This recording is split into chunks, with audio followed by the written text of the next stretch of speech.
Hey everyone! Today we are looking into fascinating tales from history that you might not believe. These were legends who defied all odds, and that time tried to erase. From a voodoo priestess and a 100-year-old genius, to a jazz queen and sideshow sensation. So, join me as we explore all of this, and much more.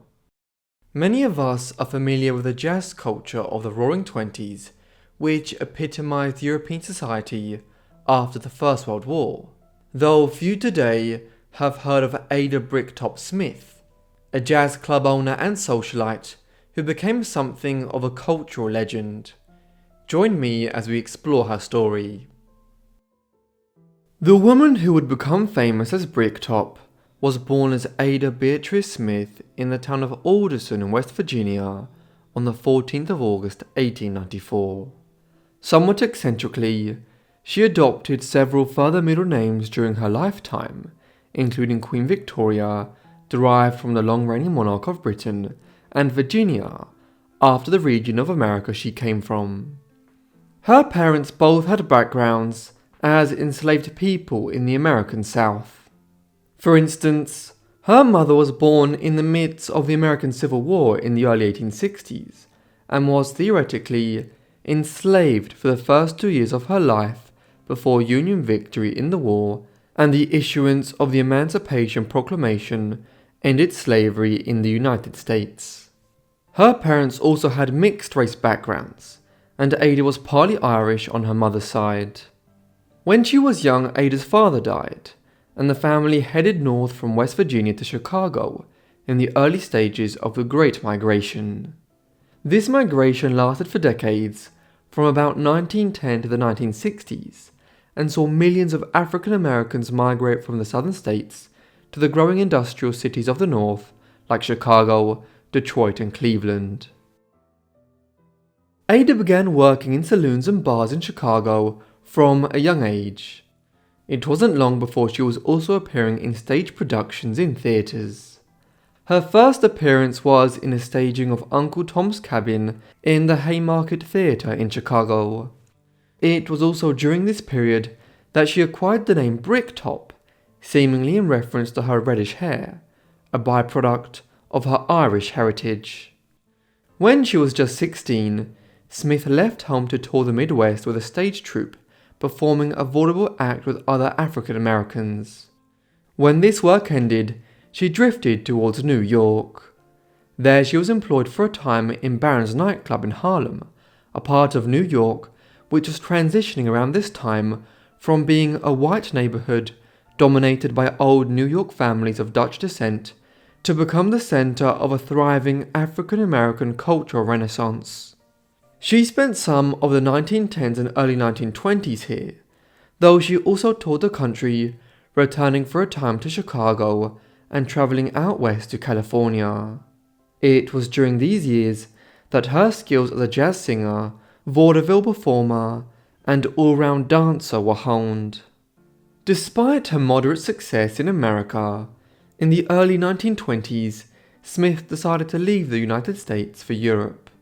In a recent biography of Bricktop, written in the first person, as though from her perspective, and using her correspondence and own writings as source material, her decision to relocate from Harlem in New York to Paris in France is explained in the following terms. I had intercepted a wire Jean Bullard sent to Coney's Inn in Harlem asking for a girl to come over to Paris to sing at Le Grand Duc. I had been looking to shape things up in my life. Jobs were getting harder to come by for us singers and dancers, no matter how high-toned we were. We were all competing for a few spots. The jazzmen travelling back and forth across the Atlantic said the living was easier in Paris. Best of all, it was free of race prejudice. I dreamed about eating, drinking and socializing, wherever and with whomever I choose. Thus, Smith set off for France either in late 1923 or early 1924. Smith had moved to a city which was the cultural capital of the world. Paris had emerged in this role in the second half of the 19th century when writers like Émile Zola, Alexandre Dumas, and Marcel Proust lived here along with poets and painters such as Baudelaire and Monet.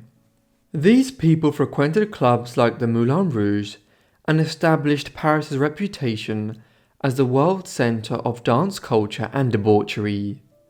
In the aftermath of the First World War and the crises that followed it, such as the Spanish flu pandemic and the civil wars and revolutions which gripped countries like Germany, Turkey and Russia, a new generation of writers, poets, painters and dancers flocked to Paris.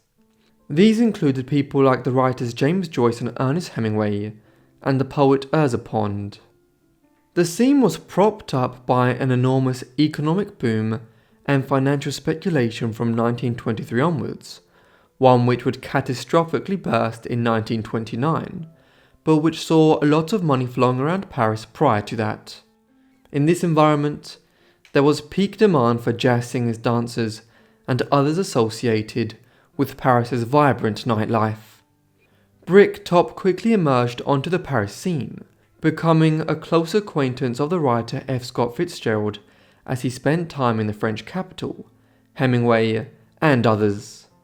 Where these writers and artists came, more people followed, and soon people were showing up to Ada's shows once figures like Fitzgerald and Hemingway began frequenting them.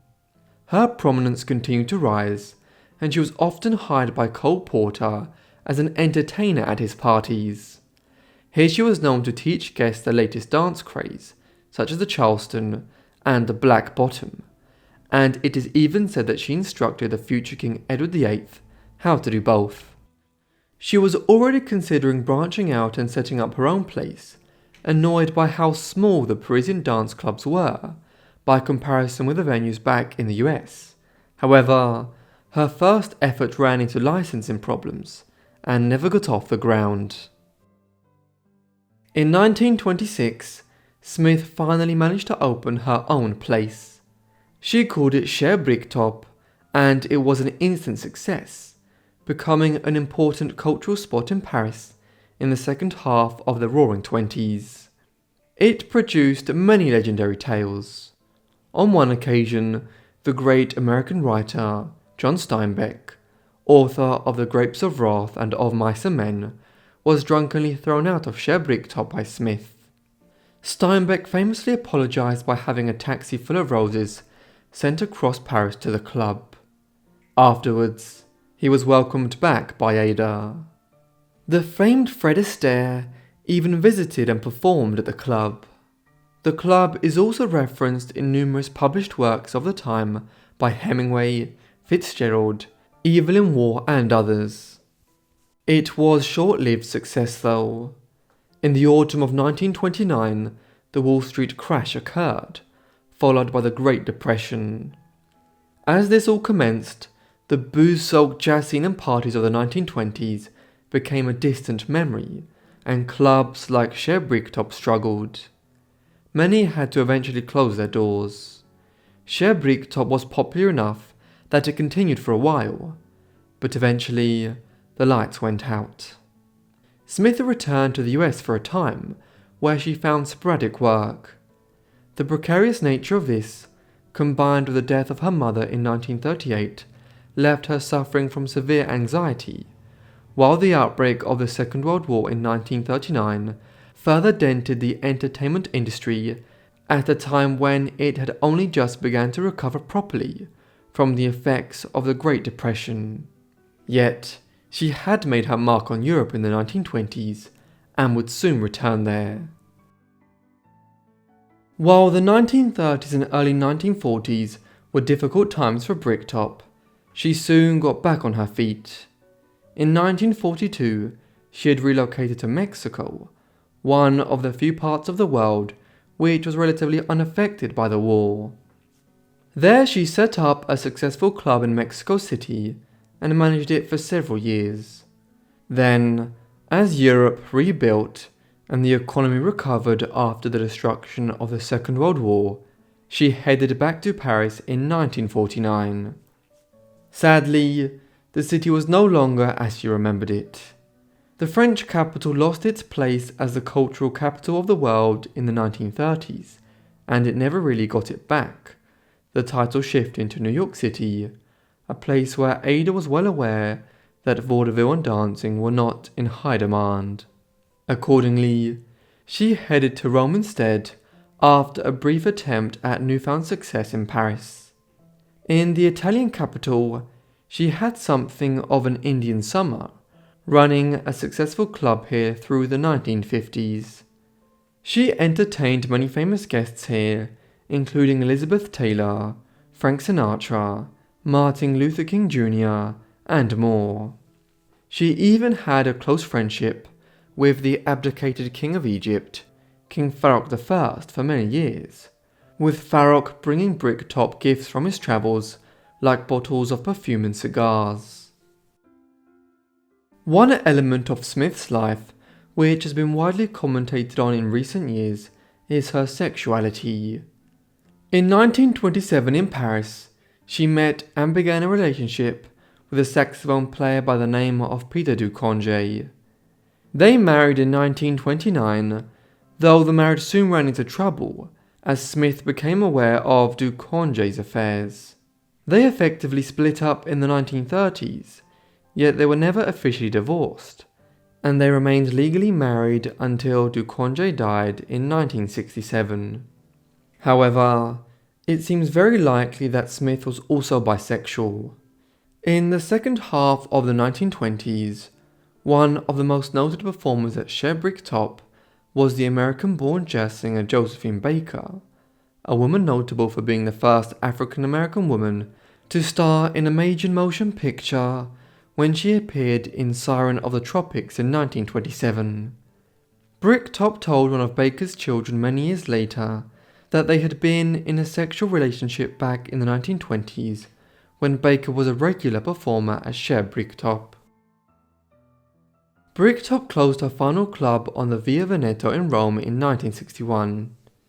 She was 67 years old by then, and when interviewed about the closure stated, quote, "I'm tired, honey, tired of staying up till dawn every day." She returned to America, where she occasionally forayed out of retirement, opening clubs for brief periods of time in New York, although there were never sustained efforts. Instead, her final years were largely dedicated to charitable work, and she became a devout Roman Catholic. Smith died in her sleep at home in her apartment in Manhattan on the 1st of February 1984. She was 89 years of age and had lived a long and successful life. She was buried in Woodlawn Cemetery in the Bronx. Although she had been out of the public eye for many years and the jazz scene was long gone, her death was widely reported on in the New York Times and other prominent publications. Born into slavery and sold as infants, Millie and Christine McCoy were conjoined twins who had all odds against them. They faced unimaginable exploitation and were even kidnapped for many years, touring the world as a spectacle. So what happened to them? Would they find their freedom, or would they be viewed as freaks for as long as they lived? Millie and Christine McCoy were born on July the 11th, 1851, on a plantation near Whiteville, North Carolina. They were born into slavery as their parents, Jacob and Monimia McCoy, were enslaved by Alexander McKay, from whom the family took their surname. At this time, freedom was still more than a decade and a brutal civil war away. At birth, they reportedly weighed a combined 17 pounds and shocked everyone present. Well, Millie and Christine were conjoined twins, connected at the lower back and spine by cartilage. This meant they shared some vital body parts, but not others. The twins were born into a large family, as their parents already had 7 other children, 5 boys and 2 girls. Unlike Millie and Christine, none of their siblings had any unusual physical characteristics. Their unique condition, combined with the hardships of being born into slavery, marked the beginning of an extraordinary and challenging journey for the McCoy twins. Millie and Christine's early life was chaotic and tragic. As soon as they were born, news spread around the region about the birth of these unusual sisters, who had a medical anomaly. In the 19th century, many people were unfamiliar with the concept of conjoined twins, and so people began showing up at the McCoy farm to catch a glimpse of them. Eventually, Alexander McCoy grew irritated by this disruption to his daily life, so when they were just 10 months old, he sold them to John C. Purvis on the condition that their mother, Monimia, be allowed to stay with them. But this arrangement didn't last long. About a year later, the twins were sold again, this time to a man named Brower. Brower, with the financial backing from Joseph P. Smith, paid the staggering sum of $10,000 for the twins, equivalent to around $400,000 today. With profit in mind, Brower began exhibiting the infant girls as a medical marvel under the name the Carolina Twins, traveling across the southern states including Louisiana, Texas, and North Carolina. In October 1853, Millie and Christine made headlines at North Carolina's first official state fair, which drew daily crowds of around 5,000 people. The girls were an instant success, but some doubted their condition, thinking it was a put-on. Thus, while in New Orleans for another show, Brower had local doctors examine them and confirm that they were in fact authentic conjoined twins. Life on display was grueling. The girls were often separated from their mother, and although they couldn't understand it at the time, were subject to public ridicule. Also, as conjoined toddlers, they were uncoordinated and clumsy, finding it difficult to walk, often falling over as a result. In time though, they developed a distinctive sideway walk, which eventually turned into a charming dance that delighted audiences. It became a rare moment of joy in lives otherwise marked by hardship and exploitation. While touring in New Orleans, Brower received an irresistible offer, $45,000 for the twins, a fortune far beyond what had been originally paid. To put this into perspective, that's over $1.8 million today. Of course, he eagerly accepted, but the deal was too good to be true. Brower had been swindled, and Millie and Christine were gone, stolen away by the supposed buyer. The twins vanished from public view until 1854, when they reappeared at a museum in Philadelphia. During this time, bitter disputes raged over their ownership. Brower, Joseph P. Smith, and even Alexander McCoy, who seemed to regret selling the twins for a comparatively meagre sum, laid claim to them. Meanwhile, their mother, Monimia, fought to have her daughters returned to her care in some form. The scam left Brower broke and out of the picture. Smith emerged as the twins' legal owner, and spared no expense in recovering them. He hired a private investigator to track Millie and Christine. Meanwhile, their kidnappers had moved north, placing the twins on display at P.T. Barnum's famed American Museum in Manhattan. The twins next appeared in Canada before being taken across the Atlantic to Liverpool, England. By this point, Millie and Christine had spent the vast majority of their young lives far from their home and family. In 1857, after a grueling 3-year search, the private investigator finally tracked them to England. Their mother, Monimia, and their enslaver Joseph P. Smith travelled to Liverpool to reclaim them. At last, in Birmingham, the twins, now about 5.5 years old, were reunited with their mother. It was a bittersweet moment. Millie and Christine had spent most of their short lives in the hands of the kidnappers, exploited as curiosities for profit. Yet, even after being rescued, their life didn't change all that much. They were promptly put back to work, exhibited once again for the public, for now in the United Kingdom, and later in the States, continuing their lives as a spectacle for others' entertainment. This was how Millie and Christine's life played out as they grew up. One wonders what they must have thought of their situation during these years. Things changed, however, in 1860, when Abraham Lincoln won the US presidential election late that year. Within a few weeks, South Carolina seceded from the Union, quickly followed by a wave of southern states, including Millie and Christine's home state of North Carolina. By the first half of 1861, the nation was plunged into chaos, and the American Civil War had begun. By then the girls were living in North Carolina again, splitting their time between the household of the Smiths, time spent with their own biological parents, and touring across the southern states. The chaos of the Civil War restricted the twins' movements, but also opened the door for their education. Despite being slaveholders, it's reported that the Smiths treated Millie and Christine fairly well. Joseph's wife even broke the law by teaching the girls to read and write, a bold act at the time. Millie and Christine also learned to speak several languages, and even received professional training in singing, which would later define their careers. Joseph Smith passed away during the war, leaving behind an estate that included over 30 slaves. Despite his death, Millie and Christine remained enslaved under the Smith family. But as the Civil War came to an end, freedom finally arrived. The twins, along with their parents, siblings, and countless others across the South, were liberated, as slavery was at last abolished in the United States. With the end of the war and as they entered their teenage years, Millie and Christine were able to tour again, and with a greater degree of autonomy than had previously been the case. This was an era when circuses, or what were then cruelly known as freak shows, were at their height. Showmen like P.T. Barnum managed troops of individuals who often displayed medical anomalies, from giants and dwarves to bearded ladies, people with extra limbs, and much more. In an age before television and radio, curiosity often outweighed sympathy for those with such conditions, and so crowds flocked to circuses and local fairs whenever they came to town.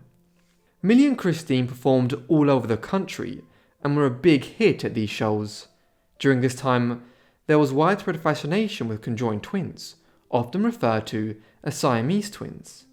This term stemmed from the famous conjoined twins Chang and Mbunka, who were born in Siam, modern-day Thailand. At times, Millie and Christine were displayed without any infringement of modesty, to prove they were truly conjoined, satisfying the public's curiosity while maintaining a sense of decorum.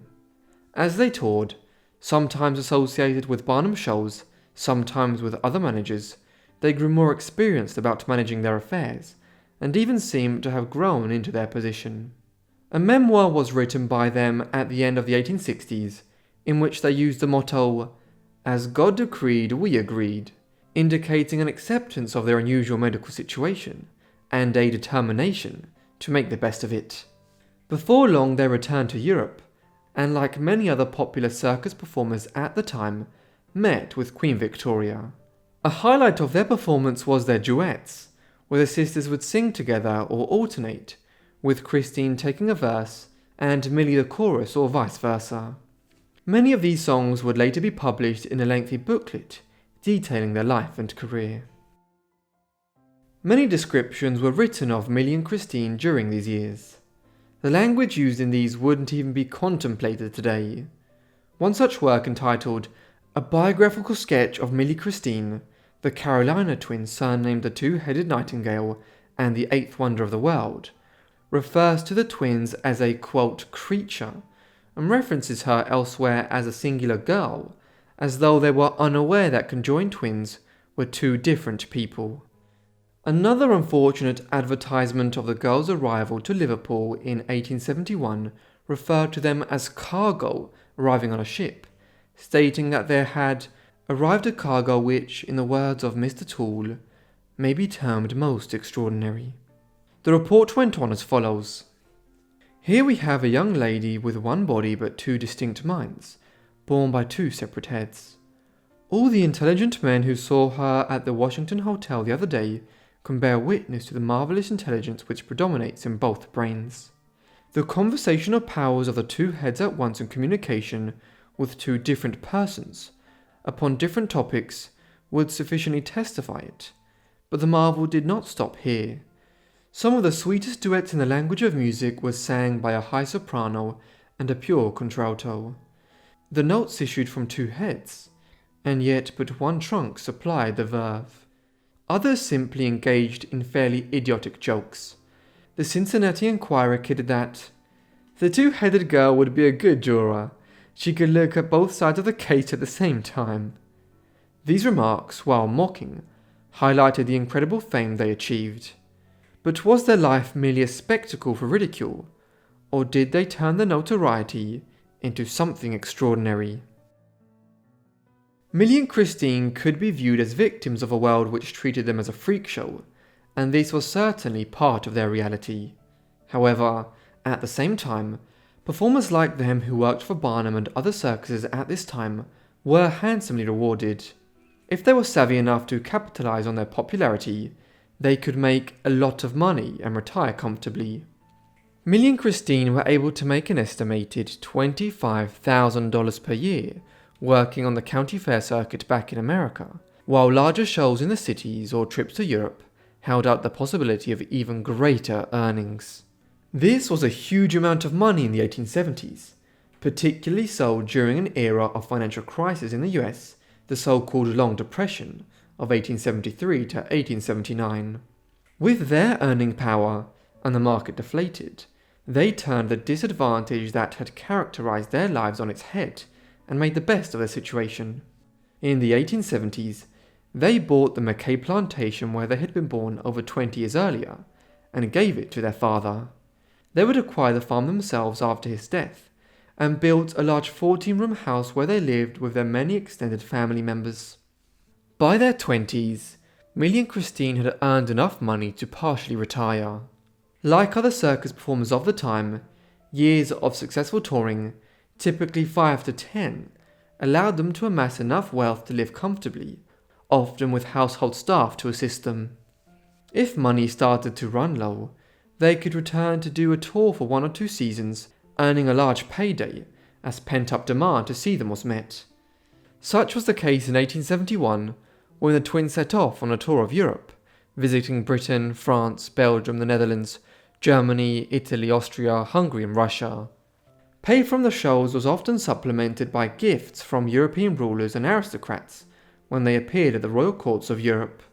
Back in America, the duo also agreed to make appearances at several American medical institutions and colleges of physical examination.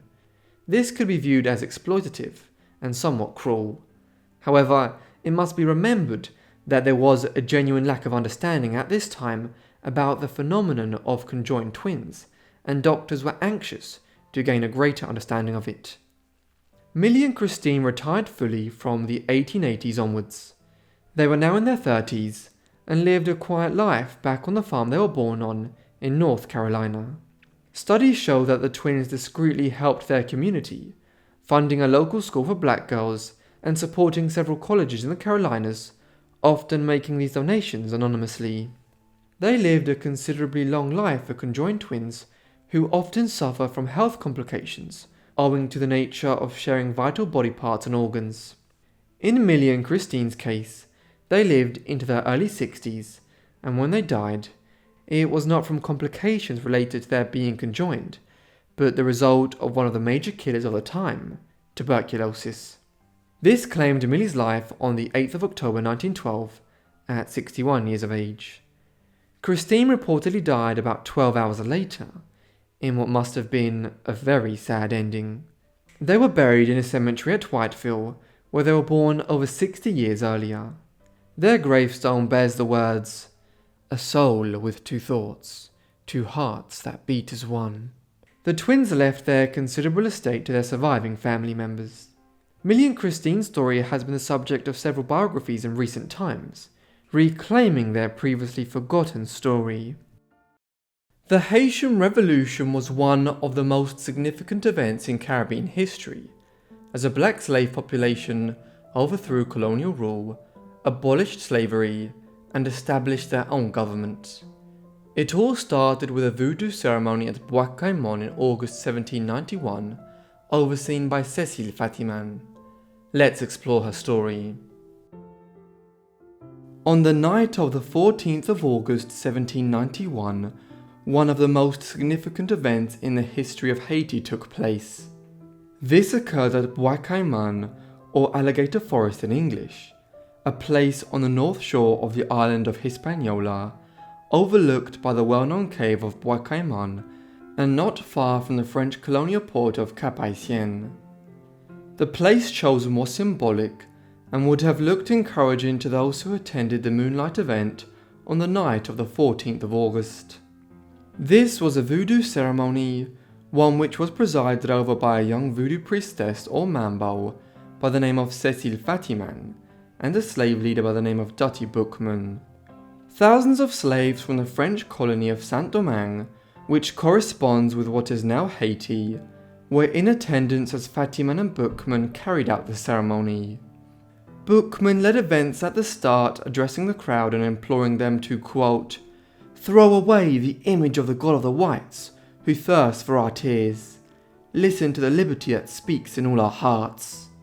Then Fatiman came forward and started dancing within the crowd. Accounts would later suggest that she had been possessed by the spirit of Erzuli, a spirit of voodoo, following which she sacrificed a Creole pig by slicing its throat.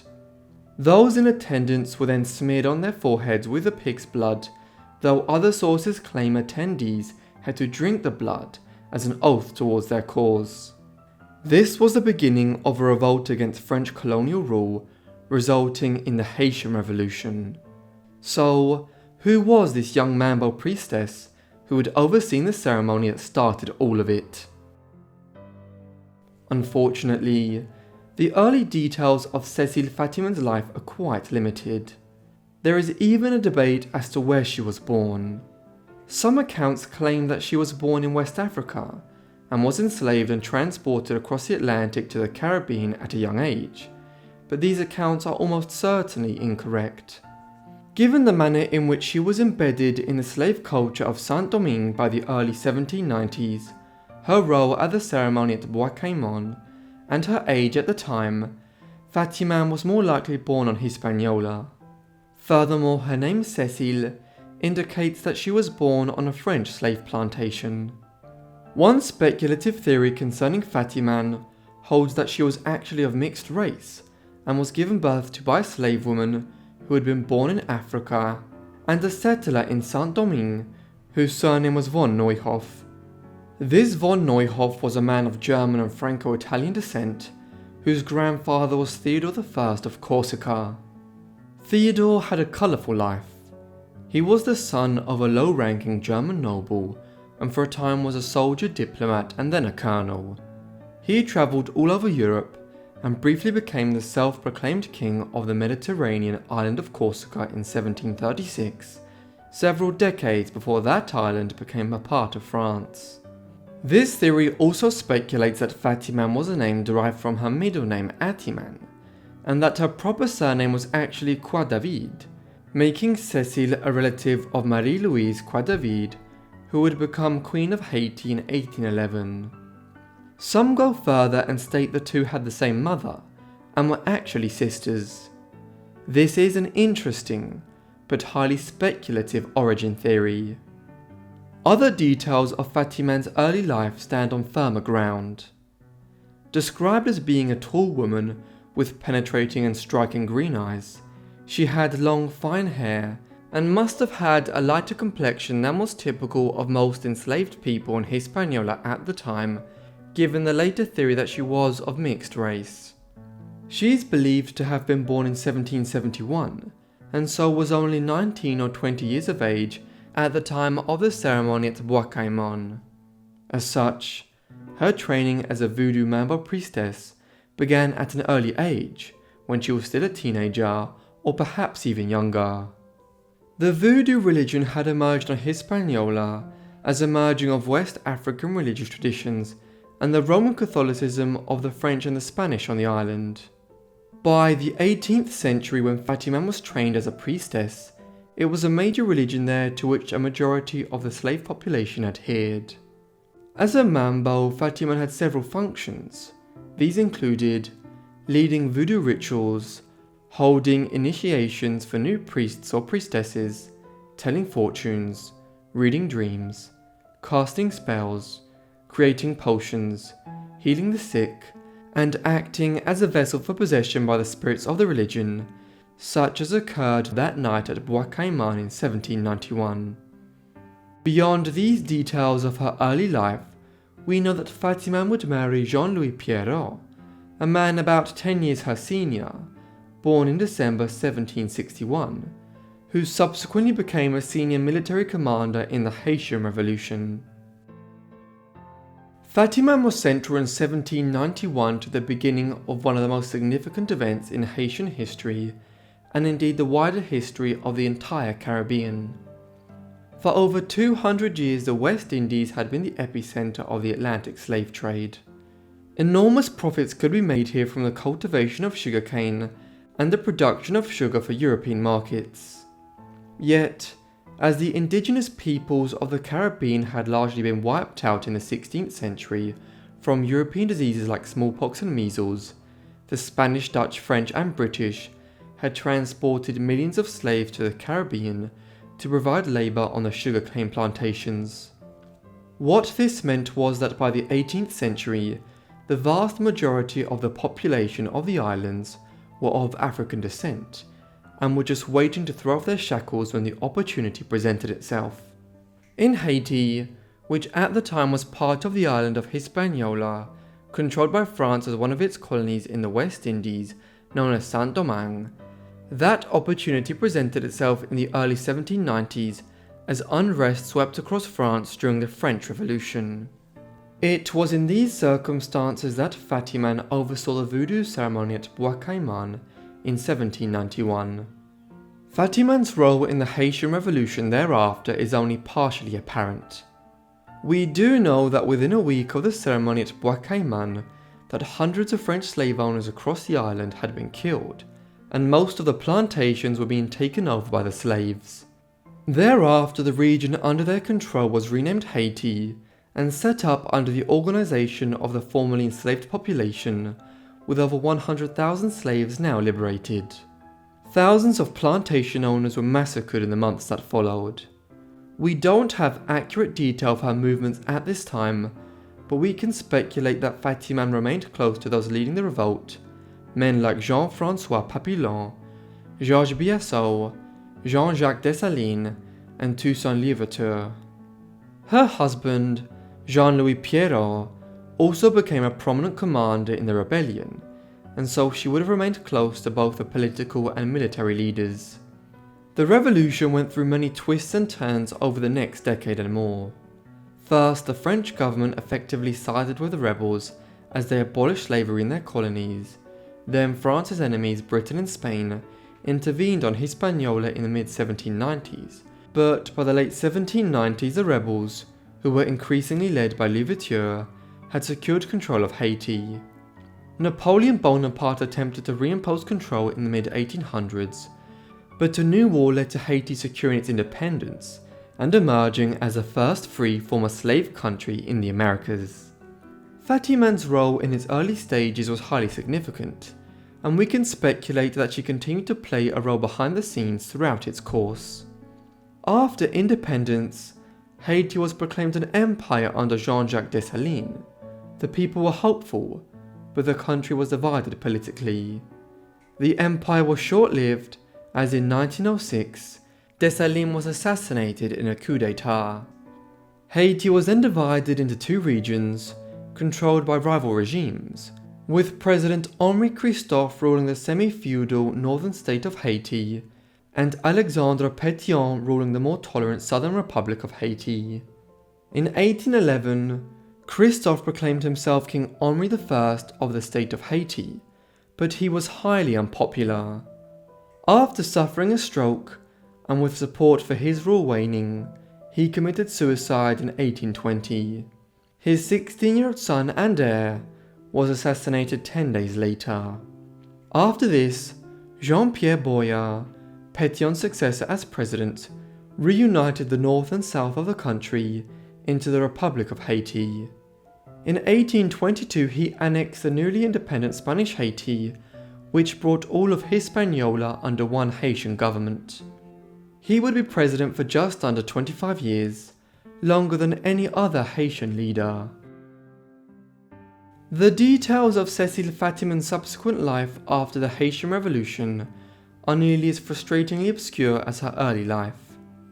She and Jean-Louis had two children, Marie-Louise Emilia and Piero Alexis.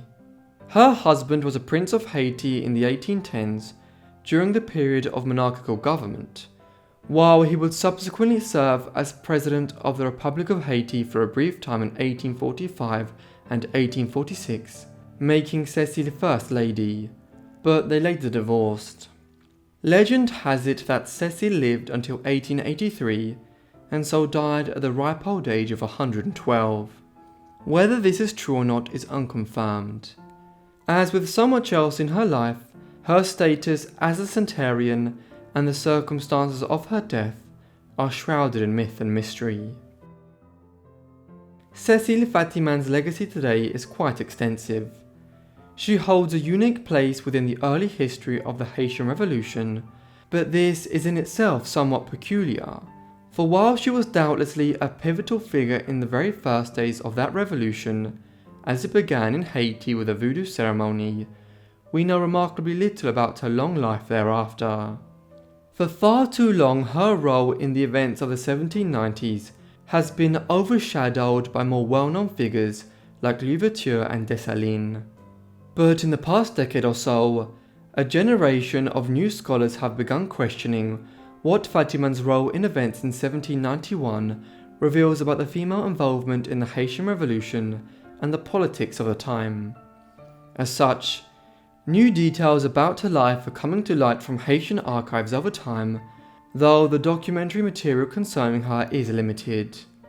But while details of her long life might be relatively minimal, she continues to hold a prominent place in the voodoo religion of Haiti owing to her role in the revolution.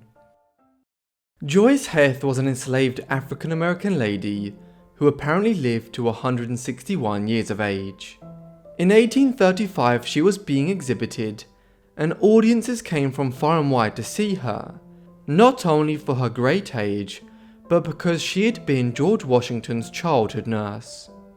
Her tales of little Georgie cemented her claims, but behind her kind and chatty personality was a man exploiting her, even after she died. Join me as we explore her tale. In the autumn and early winter of 1835, a woman by the name of Joice Heth was the talk of New England and New York. Heth was the centerpiece of an exhibit being taken around Massachusetts, Connecticut and other states, run by one Phineas Taylor Barnum, a man in his mid-20s, then largely unknown to the world, but soon to become revered as P.T. Barnum, the greatest showman on earth. Barnum's show in 1835 was a modest affair from the theatres and circuses he would run in later years. In this early venture, he had only one exhibit, an old woman by the name of Joice Heth. That might not sound all that interesting, but Heth was apparently very old. In fact, Heth was so old that she claimed that she'd been the wet nurse for George Washington, the great hero of the American Revolutionary War and the first President of the United States. Those who came to visit Heth in New England that autumn and early winter, or who had seen her debut at Nibbles Garden in New York City a few weeks earlier, were fascinated by her stories about little Georgie and how she raised him in Virginia a century earlier. To put this into perspective, George Washington was born in Virginia in the spring of 1732, 103 years before Barnum began exhibiting Heth.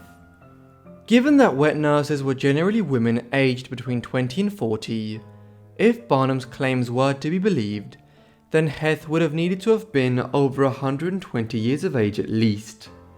Yet, for whatever reason, Barnum exaggerated things further by stating that she was born in 1674 and was 161 years old. This was a slightly bizarre statement, given that this would have made her a woman in her late 50s when acting as Washington's wet nurse. Perhaps Barnum thought the number would attract a bigger audience. In any case, it certainly made many doubt his claims. Heth soon became a sensation, billed as the most astonishing and interesting curiosity in the world, one who had been a slave under Augustine Washington, George's father, and who had been the carer for the founding father through the 1730s and into the 1740s. And for a time Barnum made a lot of money and garnered a lot of press attention by exhibiting her. but it was short-lived. On the 19th of February 1836, after just a few months of media sensation, Heth died in New York City. Heth's passing led to an event which somewhat paradoxically proved that Barnum had been lying about her background, but at the same time would propel his career as a showman forward. With the aged wet nurse lying dead, Barnum decided to try and capitalize on the notoriety she'd acquired over the previous year. Accordingly, he hired a doctor by the name of David L. Rogers to perform an autopsy on her body to verify that she was indeed well over a century old. However, Rogers did not confirm Barnum's outlandish claims. Instead, he asserted that she was a woman in her late 70s or early 80s, and not the unusual centenarian that Barnum had claimed. While the autopsy and the public attention which it garnered could have ruined Barnum, he was a man who understood the idea that there is no such thing as bad publicity. He had already drawn up public interest by charging some 1,500 punters $50, a significant enough sum at the time to attend the autopsy on the 19th of February 1836. Even in its aftermath, he continued to generate public interest, spreading outlandish stories that Rogers had actually carried out the autopsy on a completely different person, and that Heth was alive and well and touring in Europe. The penny newspapers couldn't get enough of it, and as we will see, it helped to launch Barnum's career. But the sad reality is that Joice Heth was dead. Her autopsy had revealed that she was most likely born sometime in the 1750s, when Washington was entering his adult years. So, if Joice Heth was not who Barnum said she was, who was she? The reality is that we know very little about the real Joice Heth, but there is enough available evidence to piece together a few broad details of her life. She was apparently born sometime in the 1750s. Her place of birth is unknown, though we can almost certainly dismiss the claim made at the time that she hailed from the island of Madagascar off the coast of East Africa. Instead, it seems more likely that she came from a slave family in one of the southern states, with Virginia, the Carolinas or Georgia being the most likely place given her time of birth, though there is no record of any kind to tie her to the Washington estate at Mount Vernon. The first major records concerning her do not appear until she was quite elderly, when she was enslaved in Kentucky. Early in 1835, Barnum received a tip concerning her from a Kentucky showman by the name of R.W. Lindsay. He subsequently went to visit her and found a very old woman who was totally blind, had thick grey hair, a small frame, fingernails that resembled talons, and an aged, wrinkled face. But what was most curious was that Heth, who was almost certainly suffering from advanced senility and memory loss, was extremely talkative and liked to entertain her guests with tales about looking after her dear little Georgie. Who Georgie was remains open to debate, but Barnum quickly organised to rent Heth, as it was illegal for him to have bought a slave in the free northern states by the mid-1830s. He also drew up a fake bill of sale allegedly dating from the 18th century, one which connected her to the Washington family. With that, Barnum set off to New York to exhibit what he termed George Washington's nursing mammy. When we examine the events of 1835 taking into account who Joice Heth actually was, it becomes all too clear how vile Barnum's behaviour was in trying to present her to the world as George Washington's 161-year-old wet nurse. Not only was he taking this vulnerable, enslaved elderly lady and presenting her as an attraction to make money, but he also overworked her extensively. At the height of her popularity in 1835, Barnum exhibited this blind 80-year-old 6 days a week for over 12 hours a day. People could shake her hand, take her pulse, and touch her so long as it was appropriate, treating her somewhat like an animal. This went on for about 7 or 8 months, and he pocketed all of the profits, which are believed to have amounted to over $1,500, a handsome sum of money at the time, equivalent to around $50,000 today. Barnum was also bending the slave ownership rules of the time by, quote, renting Heth from her Kentucky owner, a state where slavery was still in force, and taking her to the free states of the North where slavery was illegal. But for all intents and purposes, he had purchased her and was illegally travelling around New York and New England with a slave. There were rumours of further abuse. For instance, one story holds that Barnum got Heth drunk and had her remaining teeth taken out in order to make her look like a more authentic 161-year-old, whatever a 161-year-old should look like. It's unclear if this story is true or not, and it's possible Heth was missing all of her teeth when he first met her, but the very fact that such a story could develop is indicative of the manner in which Barnum effectively abused this elderly woman who couldn't even take care of herself. Also, many blame Barnum for Heth's death, pointing out that she had grown weak from her grueling schedule, leading her to an early grave.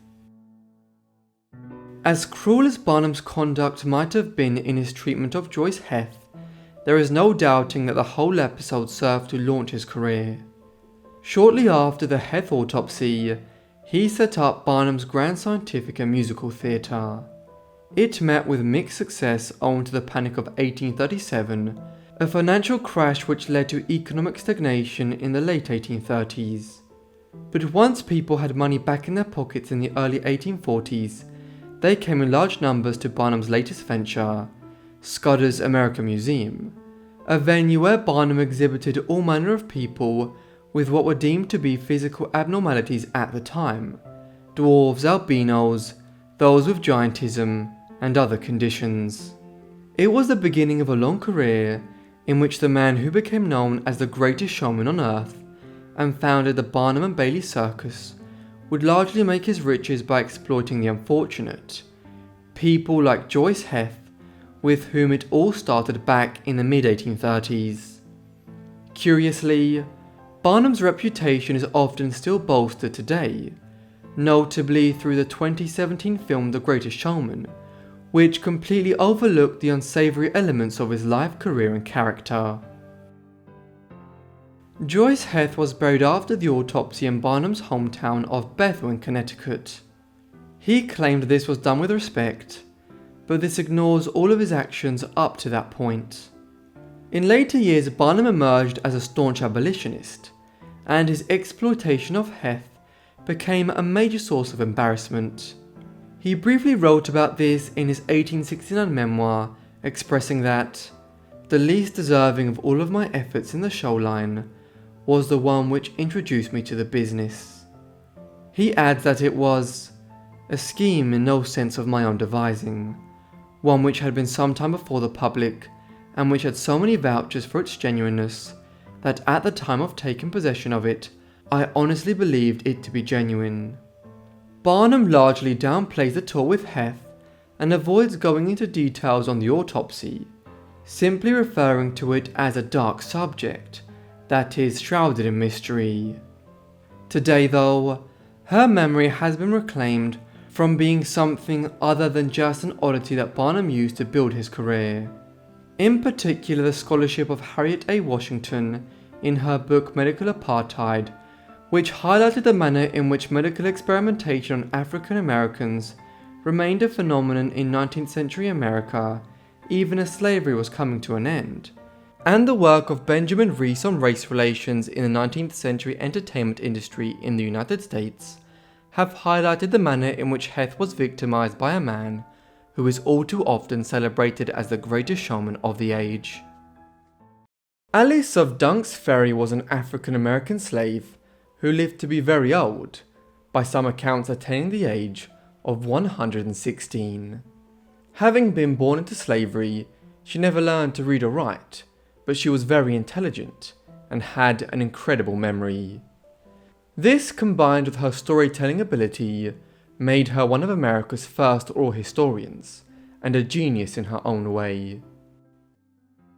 Alice of Dunk's Ferry, also known as Old Alice and Black Alice, was born enslaved in the recently founded town of Philadelphia in Pennsylvania, in the middle colonies of British North America around 1686.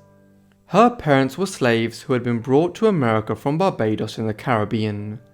Whether they were born there or had been born in Africa and brought as slaves across the Atlantic early in their lives is unclear.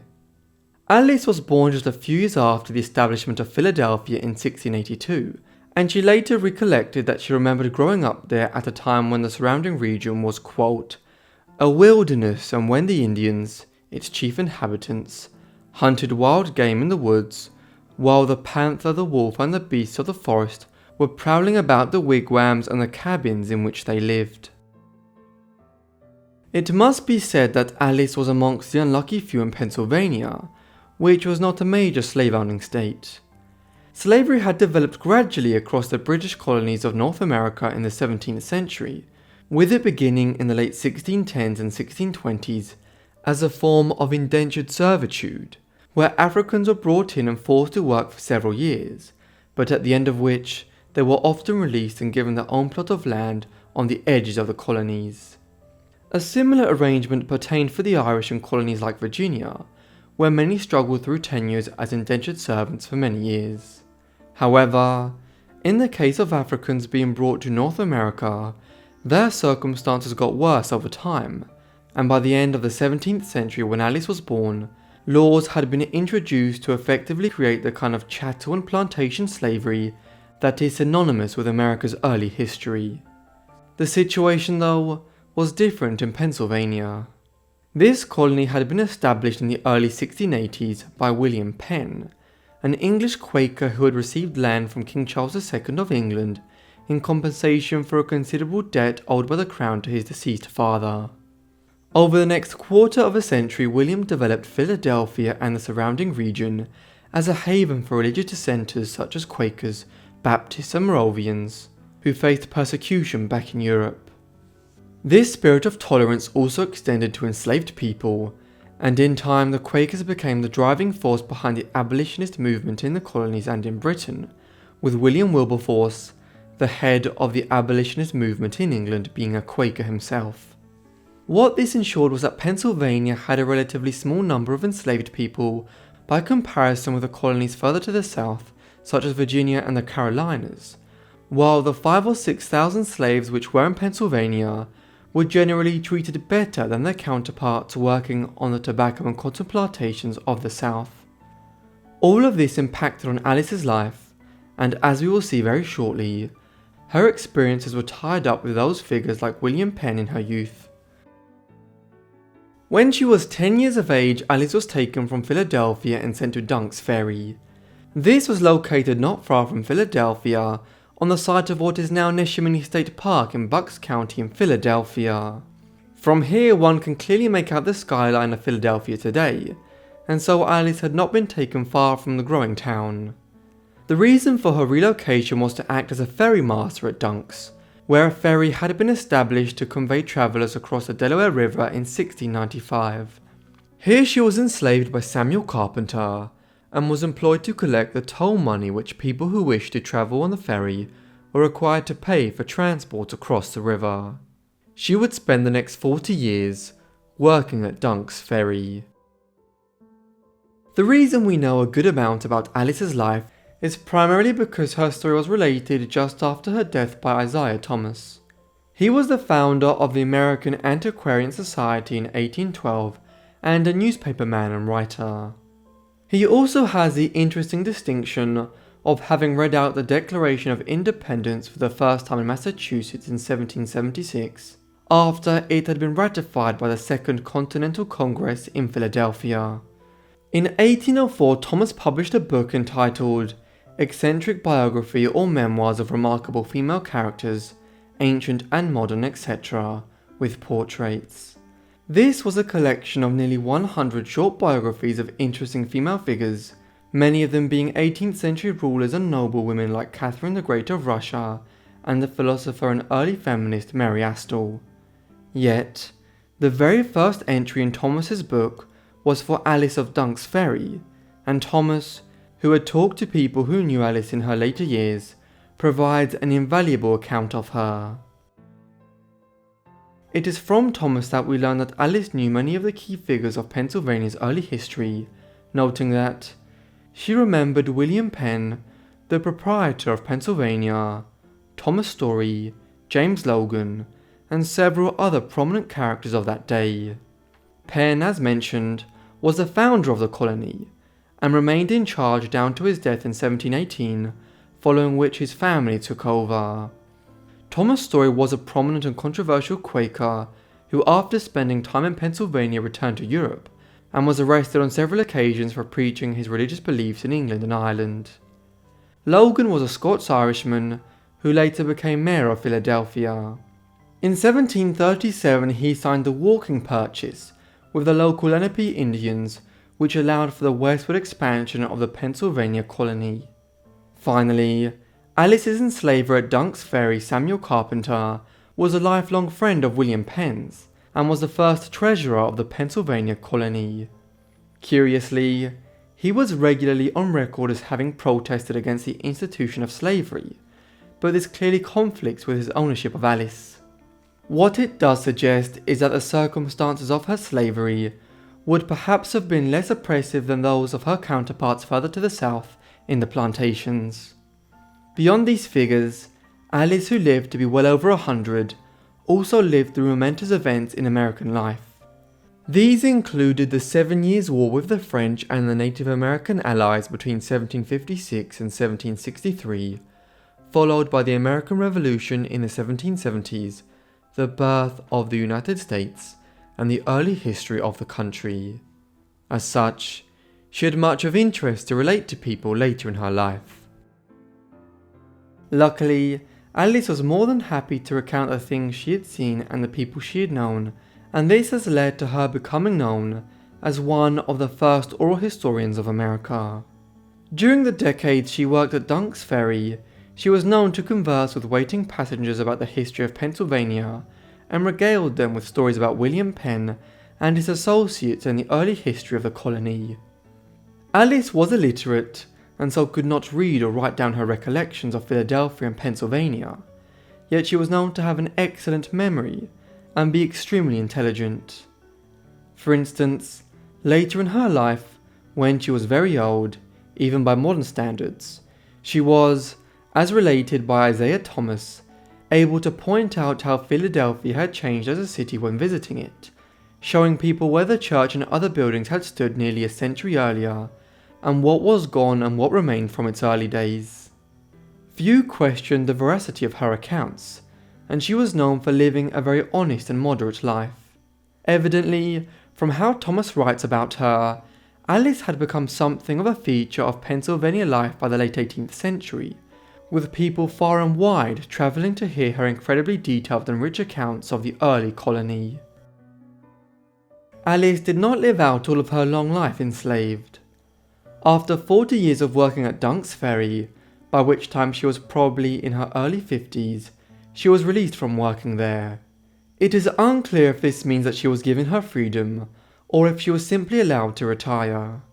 Whichever the case, it appears that her conditions after 1740 or so were generally those of a free woman, while in 1780, Pennsylvania followed Vermont's lead and became the second part of the emerging United States to abolish slavery. Hence, Alice would have died a free woman. She lived a long life in retirement, eventually living to be an estimated 116 years, a longevity which appears to be accurate, given the substantiated reports that she was in Pennsylvania in the early years of the colony and knew William Penn, a man who had died in 1718. Her later life was spent as an oral historian, and also engaged in various other pursuits. She was extremely religious, having others read the Bible to her, and attending church on horseback when she was allegedly in her 90s. She was also a keen fisher, often rowing out into the middle of the Delaware River, even in her old age to fish, and seldom returning without a decent catch. Alice even appears to have established a business selling salted fish or shad in later life. As she aged, her health inevitably deteriorated. In the 1780s, her eyesight began to fail her, and she eventually went blind. Isaiah Thomas's assertion that her sight miraculously returned at 102 years of age seems more than a little dubious. He also reported that, before she died, her hair became perfectly white, and the last of her teeth dropped down from her head aged 116 years. Despite her growing infirmity, she was known to visit Philadelphia from time to time, though she lived her later years at Bristol in Pennsylvania, to the northeast of Philadelphia, along the Delaware River. She died there on some unknown date in 1802, with estimates placing her at 116. If this is true, this would put her inside the top 30 oldest people to have ever lived, and she was likely the oldest person in the world at the time. Today, her story is being reassembled from various archives, and a plaque has been erected at Dunk's Ferry to recognise that the river crossing that Alice attended to for over 4 decades once stood there. Thank you so much everyone for watching this video on these Black History tales. I hope you found it interesting. Let me know what you thought of the video down below in the comments, and if you have any other suggestions, also be sure to let me know down below in the comments. I hope you guys are subscribed and have notifications turned on to get all my videos as soon as I upload them. Anyway, that's all from me, so I'll see all of you in the next Forgotten Life. Thanks.